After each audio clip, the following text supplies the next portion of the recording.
To understand the agrarian poverty of the 1950s, look at the dry, unforgiving soil of the Deccan Plateau in southern India, specifically the Medak district.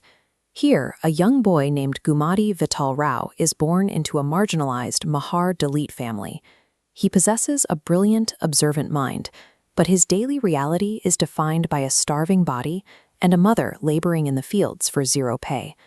Physical deprivation teaches politics faster than any academic text. The inescapable reality of bodily suffering becomes his very first education in radical ideology. Despite the poverty, his intellect lands him a spot in the prestigious engineering program at Osmania University. He stays for 1 year and then deliberately drops out. He sheds his birth name entirely. He adopts the title Gaddar, a direct homage to the anti-colonial Punjabi insurgents of the Gaddar party, and declares himself a militant. He founds the Jana Natya Mandali, which rapidly becomes the cultural and propaganda arm of the underground Communist Party of India Marxist-Leninist. He takes ancient Deccan folk formats, strips out their religious mythology, and injects Marxist class warfare. He performs with a bare chest and a red shawl, delivering high-velocity, kinetic dances to massive rural crowds.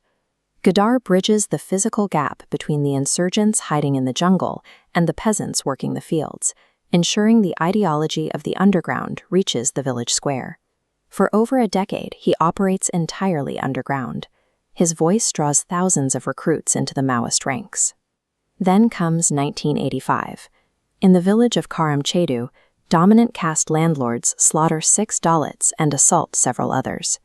This diagram illustrates the orthodox Maoist worldview, a vertical hierarchy with wealthy owners at the top and workers at the bottom. But this class theory fails to explain Karamchedu. That violence is driven by inherited bloodlines and the segregated lines of the Indian caste system.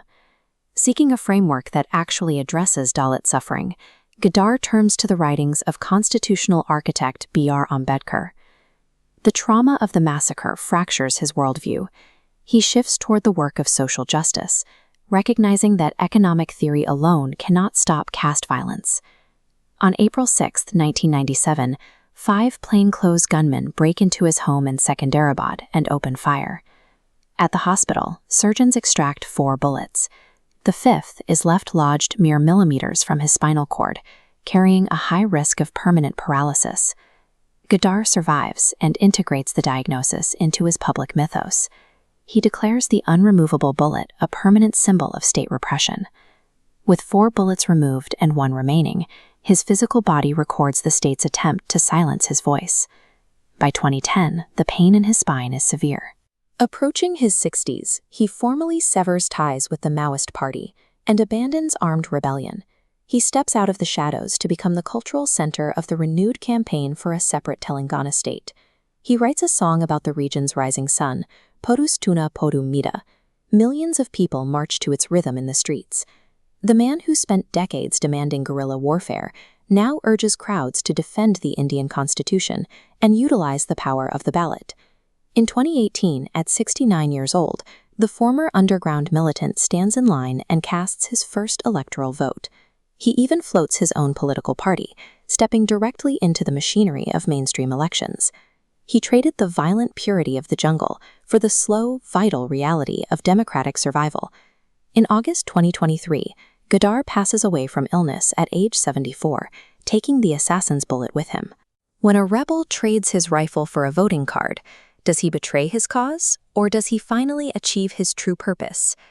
The Telangana government recently renamed its premier film honors the Gaddar Awards, cementing the radical outlaw into the institutional history of the state he helped build. A government can put a bullet into a man's spine. Gaddar proved that a man can put a song into the spine of a nation.